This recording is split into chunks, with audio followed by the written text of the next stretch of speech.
Muito bem, meus amados irmãos e amigos, a graça e a paz do Senhor Jesus, no ar, mais uma edição do programa Verdades Essenciais da Fé Cristã, com o pastor Cláudio Alves. Um programa da Igreja Evangélica Congregacional no Bancários, em João Pessoa, na Paraíba. Durante este mês de maio, nós estamos ministrando algumas palestras especiais voltadas para a família, voltadas para o lar. E hoje nós desejamos concluir essa palestra por título Como administrar a enfermidade e o luto no contexto familiar. Duas palestras já foram ministradas. Se você está acessando agora, então você pode ter acesso às demais palestras acessando o nosso Face, PR Cláudio Alves, ou pastor Cláudio Alves. Hoje nós estaremos concluindo a palestra por título Como administrar, como gerenciar a enfermidade ou as doenças e o luto no contexto familiar. E nós queremos pensar mais uma vez em João capítulo 11, versos de 1 a 4, assim escreveu o apóstolo João. Estava enfermo Lázaro de Betânia, da aldeia de Maria e de sua irmã Marta. Esta Maria, cujo irmão Lázaro estava enfermo, era a mesma que ungiu com bálsamo o Senhor e lhe enxugou os pés com seus cabelos. Mandaram, pois, as irmãs de Lázaro dizer a Jesus: Senhor, está enfermo aquele a quem amas. Ao receber a notícia, disse Jesus: esta enfermidade não é para a morte, e sim para a glória de Deus, a fim de que o Filho de Deus seja por ela glorificado. João, capítulo 11, versos de 1 a 4. E com a leitura desta porção bíblica, nós queremos pensar sobre as três possibilidades que pode alcançar alguém que está doente ou alguém que está enfermo. E nesta última palestra, nós queremos aqui apresentar biblicamente de que forma o Senhor Jesus, ele tratou a questão, o problema da doença, da enfermidade no lar do Lázaro, né? Lázaro, ele que era irmão de Marta e Maria. E nós queremos trazer aqui algumas lições espirituais para todos nós que somos cristãos, nós que desejamos prestar uma assistência espiritual a familiares ou algum amigo que está doente, que está enfermo. Então nós iremos pensar agora sobre estas três possibilidades. Quais são os caminhos ou as possibilidades da enfermidade? Quais são as três possibilidades na vida de alguém que se encontra enfermo? A primeira possibilidade é que esse enfermo ele possa ser curado. Nós cremos, queridos irmãos e amigos, no único Deus que opera milagres. E nós não somos pragmáticos, nós somos bíblicos. Nós cremos que Deus ele operou milagres no passado, Deus continuou operando milagres no presente e certamente Deus irá operar milagres no futuro. Porque cremos que o nosso Deus, ele é eterno, o nosso Deus, ele é todo-poderoso.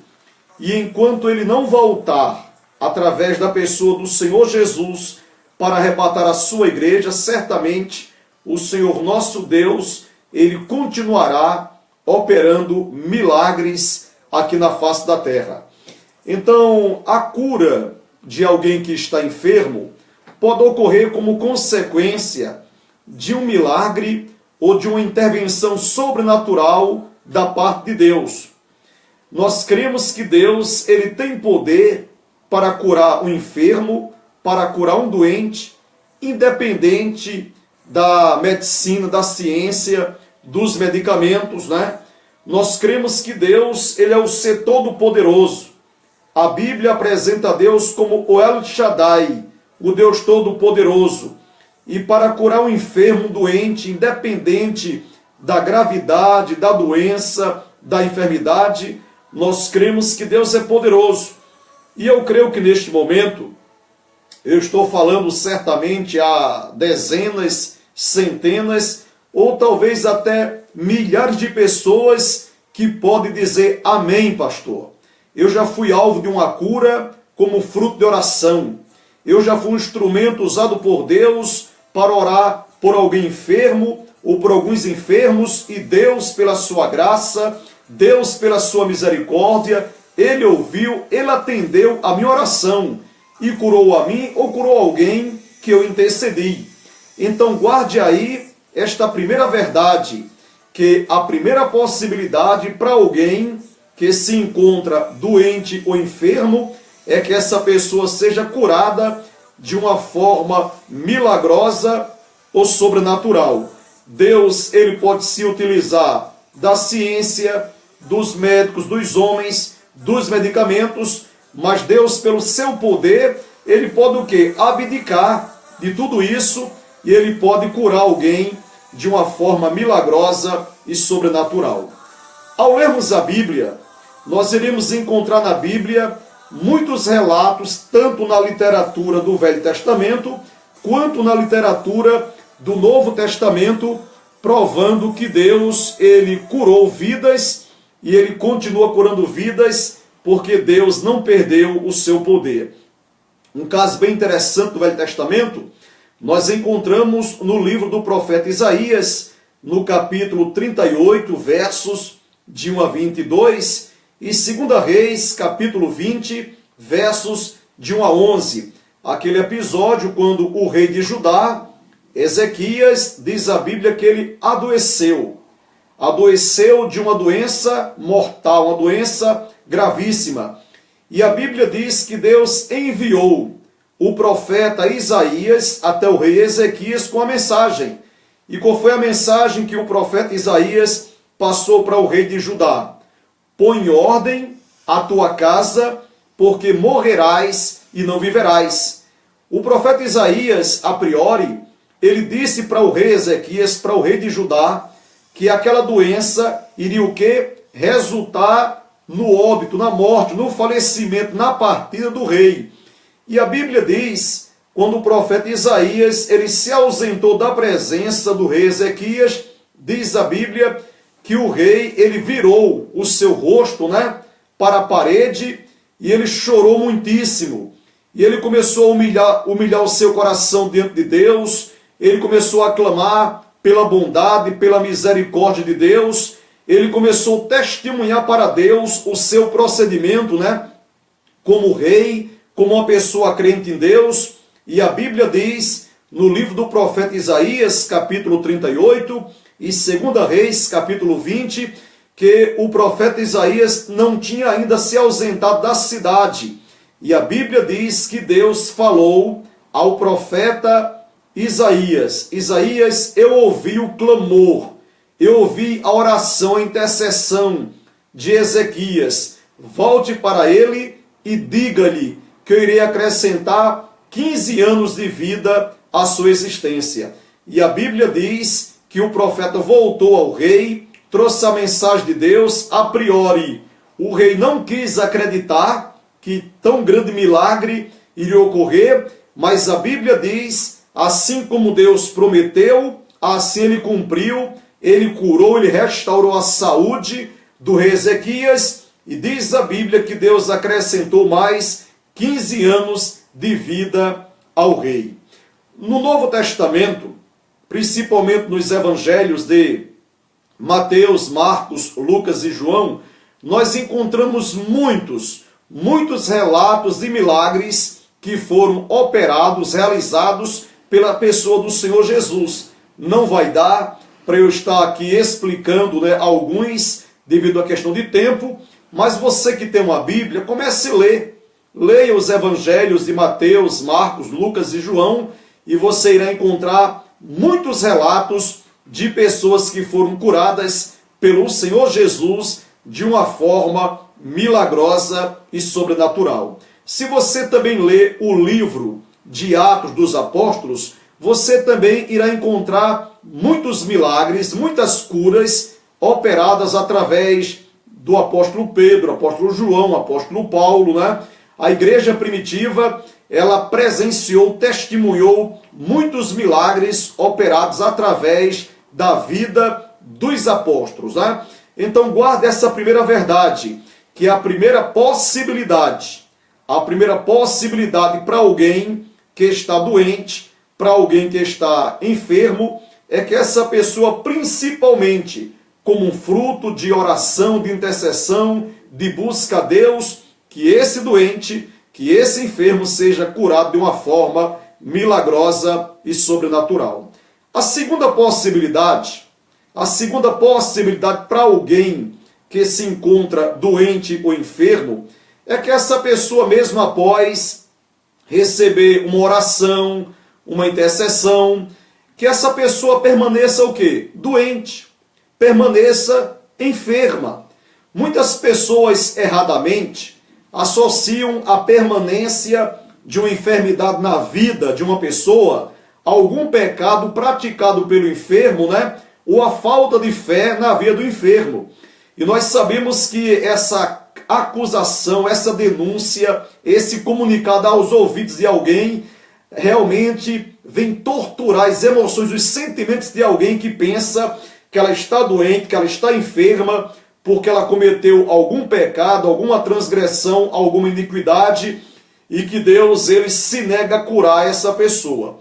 Nós sabemos que na Bíblia, tanto no Velho quanto no Novo Testamento, há muitos casos de homens e mulheres, de reis de Israel, de Judá, que morreram devido à enfermidade, porque Deus assim os puniu, né? Os puniu com doença, com enfermidade, e a doença resultou na morte desse homem, dessa mulher, desse rei. Agora, uma coisa que nós queremos ressaltar, nós já falamos em nossas duas palestras anteriores, que nós não devemos comungar, não devemos o que ser simpatizantes, né, com a ideologia da teologia da prosperidade, que diz que toda doença, que toda enfermidade, que todo problema que atinge um crente é porque esse crente ele cometeu algum pecado, alguma transgressão, é porque ele está sob maldição, ele está sendo castigado por Deus. Isso não é verdade. Há na Bíblia muitos casos de pessoas que adoeceram sob a permissão de Deus, né? Então eu quero neste parágrafo dizer para você que nem toda doença é fruto de pecado. Nem toda doença é fruto de incredulidade, de transgressão. Nem toda doença que atinge a vida de um crente é porque Deus está disciplinando, é porque Deus está amaldiçoando tal pessoa, né? E nós sabemos que na Bíblia há casos, né, de pessoas que cometeram esse erro, né, de trazer esse argumento teológico, né? Um exemplo são os amigos de Jó. A Bíblia diz que quando os amigos de Jó tomaram conhecimento que Jó tinha perdido os seus bens, né, os seus camelos, né, as suas jumentas, ele tinha perdido praticamente todos os seus funcionários, porque só um voltou de cada, né, a anunciar a Jó a tragédia ocorrida. Depois que Jó perdeu os seus 10 filhos, depois que Jó perdeu a sua saúde, a Bíblia diz que os amigos de Jó, entre aspas, né, foram visitá-lo, e quando viram Jó pobre, com a sua família destruída, sem saúde, na miséria, eles abriram a boca para dizer o quê? Jó, tudo isso aconteceu. Você perdeu suas riquezas, seus bens, seus filhos, sua saúde, porque você pecou contra Deus. Você cometeu algum pecado contra Deus. Você, Jó, está sob, você está debaixo de maldição. E a Bíblia diz que Deus, ele reprovou. Deus reprovou a atitude daqueles amigos de Jó. E Deus determinou que os amigos de Jó procurassem a Jó para pedir a Jó para interceder por eles, em favor deles, para Deus perdoar os amigos de Jó. Por quê? Porque Deus ele quis mostrar para os amigos de Jó que os problemas, que as dificuldades que tinham afetado a vida econômica ou financeira material de Jó, que os problemas que tinham afetado a família de Jó e a saúde de Jó não era fruto de algum pecado que Jó tinha cometido contra Deus, embora Jó fosse um pecador. Mas os amigos de Jó interpretaram aquele ato, aquele momento de Jó de forma indevida. Em João capítulo 9, a Bíblia relata a história de um homem cego de nascença. E a Bíblia diz que certo dia os discípulos estavam caminhando com o Senhor Jesus e viram, encontraram, contemplaram um cego de nascença. E os discípulos, se dirigindo a Jesus, perguntaram: Mestre, quem pecou? Foi ele ou seus pais para que nascesse cego? E Jesus disse: nem ele pecou, nem os seus pais pecaram, mas ele nasceu assim para que nele se manifeste a glória de Deus. O texto que nós lemos também sobre o episódio de Lázaro, Jesus disse que aquela doença e a consequente morte biológica de Lázaro era o quê? Tinha um propósito para que Jesus fosse glorificado através do quê? Da ressurreição de Lázaro. Então há na Bíblia muitos casos de pessoas que adoeceram e que a Bíblia demonstra que a doença, que a enfermidade, não foi fruto de algum pecado, de alguma transgressão, de alguma iniquidade cometida pelo enfermo. A Bíblia diz que o apóstolo Paulo, ele de viagem para Roma, ele passou na ilha de Malta, encontrou o pai de Públio, doente, enfermo. A Bíblia diz que Paulo orou pelo pai de Públio, e mesmo assim, aquele senhor, aquele cidadão, continuou ou permaneceu enfermo. O apóstolo Paulo disse a Timóteo: Timóteo, não continues tomando só água, tomes também um pouco de vinho, devido ao quê? Às tuas constantes enfermidades. Então a Bíblia mostra que Timóteo era um servo de Deus, um homem que exercia ministério na dependência do Espírito Santo, mas era um jovem pastor muito doente. O apóstolo Paulo, escrevendo aos Gálatas, ele dá a entender que ele era doente, que ele tinha problema na visão, quando ele diz: eu sei, se possível, vocês retirariam e me dariam até os vossos próprios olhos, né? Então há na Bíblia muitos versículos mostrando também que Paulo não desfrutava o quê? De uma saúde boa, perfeita. Mas mesmo assim, Paulo, ele servia a Deus com alegria, com sinceridade, né? E nós queremos, em terceiro lugar, dizer para você que a terceira possibilidade de alguém que se encontra doente ou enfermo é que a enfermidade ou a doença pode resultar ou contribuir no óbito ou na morte do paciente. Há na Bíblia muitos casos de pessoas que adoeceram, de pessoas que oraram, que clamaram a Deus, de pessoas que foram alvos até de oração, mas que essas pessoas vieram o quê? A falecer. Então, irmãos queridos, falando sobre a morte é uma realidade para o descrente e para o crente, né? Não só o descrente, não só o ímpio morre fisicamente. Todos nós que somos crentes estamos sujeitos a morrermos fisicamente. Porém, para o verdadeiro crente em Jesus, o Evangelho apresenta a certa esperança da salvação em Cristo. Nós até fizemos aqui um comentário essa semana do reverendo Augusto Nicodemos, né? Quando ele disse que Deus, ele não prometeu para nós como igreja uma caminhada tranquila aqui na face da terra. Problemas, dificuldades, lutas, enfermidades, tudo isso pode atingir um crente na pessoa do Senhor Jesus. Porém, Deus prometeu que uma chegada certa, segura, no céu, nas mansões celestiais. E se você ler 1 Tessalonicenses capítulo 4, versos de 13 a 18, você vai perceber que o apóstolo Paulo, ele faz menção sobre duas classes de pessoas. Uma classe de pessoas que não tem esperança e uma classe de pessoas que tem esperança. E você vai perceber que a classe de pessoas que tem esperança são aquelas pessoas que já nasceram de novo, entregando assim as suas vidas à pessoa do Senhor Jesus. Eu fiz aqui um comentário essa semana sobre um comentário do Dr. Timothy Keller, quando ele diz que não há nada mais proveitoso para quem sofre do que ter esperança. A corrosão ou a perda da esperança é o que torna o sofrimento o quê? Insuportável. Mas a Bíblia nos ensina que por maior que seja a luta, o problema, a dificuldade, que nós como crentes estejamos sujeitos a passar aqui na face da terra, Deus, diz a Bíblia, que o Senhor Jesus no futuro, Ele enxugará dos nossos olhos toda lágrima. Né? Então saiba que alguém que está doente, há a possibilidade dessa pessoa ser curada. Em segundo lugar, a possibilidade dessa pessoa continuar doente, enferma, mesmo após uma oração ou um tratamento cirúrgico ou algo semelhante.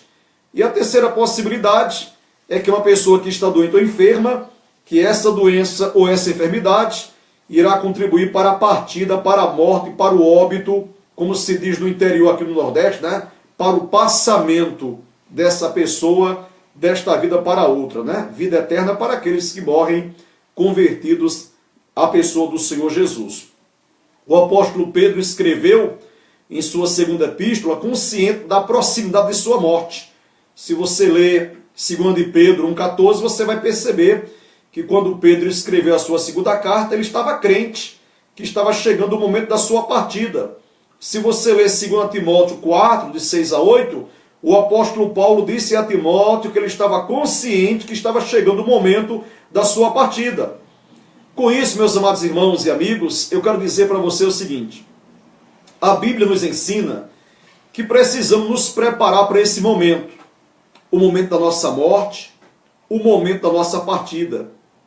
Nós sabemos que também devemos nos preparar para a partida também de um ente querido nosso.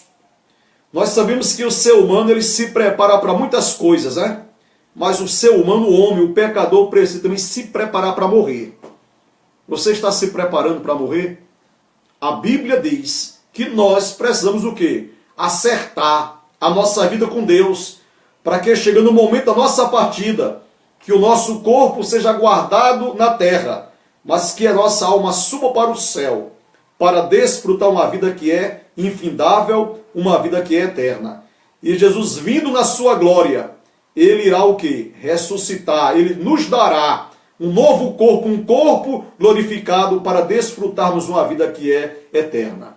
Mas é lamentável que há muitas pessoas que estão vivendo a vida como se nunca fossem morrer. Nós sabemos que nós estamos no mês de maio, né? Ontem abriu-se as inscrições para o Enem 2017 e há muitas pessoas, principalmente jovens, né?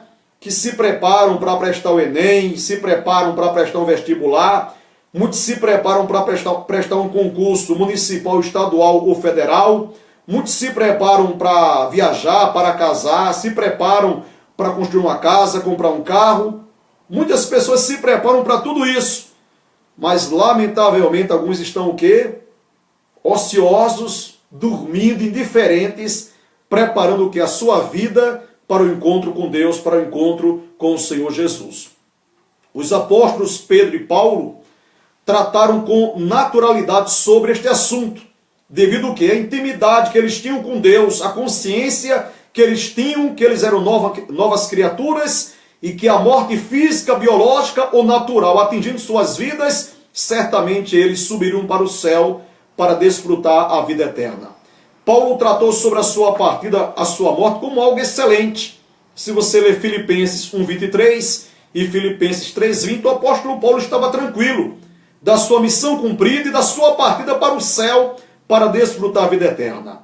No Salmo 116, versículo 15, o salmista disse algo bem interessante em relação à morte de pessoas crentes em Deus. O salmista disse que preciosa é aos olhos do Senhor a morte dos seus santos.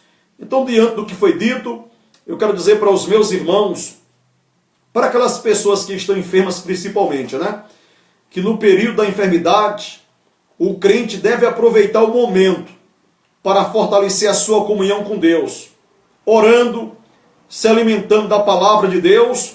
Se a cura não vier, não podemos deixar de crer que Deus é soberano, que Ele continua sendo soberano.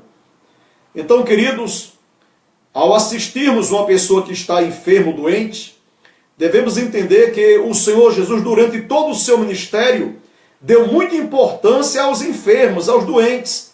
1/5 dos evangelhos é dedicado ao tema cura. Jesus também delegou autoridade aos seus discípulos, à sua igreja, para efetuar curas. Leia Mateus 10, de 5 a 8, Marcos 6, 12, 13, Lucas 9, de 1 a 6, a igreja local deve ocupar um papel fundamental nas visitas às pessoas enfermas e às famílias enlutadas. Agora, essa visita deve ser marcada pelo amor, pela prudência, pela sabedoria, para que nós devemos o quê? Aumentar o sofrimento da pessoa que estamos visitando ou da família, como nós já pregamos anteriormente. Nas visitas, os irmãos devem levar o amor, a solidariedade, a empatia, a compaixão. Deve se ouvir com atenção e compreender as necessidades das pessoas que você está visitando. Nas visitas, os irmãos devem levar mensagens de encorajamento, transmitindo lições espirituais com atitude de amor. Aos descrentes, enfermos, deve-se aproveitar o momento para se pregar o evangelho, que é o poder de Deus para a salvação de todo aquele que crê. Aos irmãos que visitam os enfermos, ressalto, deve-se evitar fazer promessas sensacionalistas, promessas triunfalistas, promessas mentirosas, né? Mas nós desejamos que os irmãos estejam meditando nestas verdades em nome do Senhor Jesus Cristo. Então, queridos irmãos, a Bíblia declara que as aflições do tempo presente não são comparadas com as bênçãos ou as glórias que nos estão reservadas por Deus lá no céu, né? Então nós queremos pedir que você medite nessas 3 palestras que foram ministradas e que você creia que o nosso Deus, Ele continua curando enfermos, curando doentes, mas que há doenças, que há enfermidades que irá contribuir para a partida ou para o óbito do doente ou do enfermo. Concluo ressaltando, quando chega o momento da morte, determinado pelo Senhor, não há ciência, não há médico, não há dinheiro que intervenha. Não adianta levar para o Japão ou para os Estados Unidos. E saiba, uma enfermidade pode sair do corpo de alguém, pode permanecer no corpo de alguém, ou uma doença ou enfermidade pode levar o doente ou enfermo à morte. E eu concluo trazendo para você a letra de uma linda canção que tem sido cantada nesses últimos dias, meses, aqui no Brasil, nas igrejas evangélicas, aquela canção que diz: se Deus fizer, Ele é Deus. Se não fizer, Ele é Deus. Se a porta se abrir, Ele é Deus. Mas se fechar, Ele continua sendo Deus. Se a doença vier, Ele é Deus. Se curado eu for, Ele é Deus. Se tudo der certo, Ele é Deus. Mas se nada der certo, Ele continua sendo Deus. Creia nesse Deus revelado nas Escrituras, esse Deus que é soberano.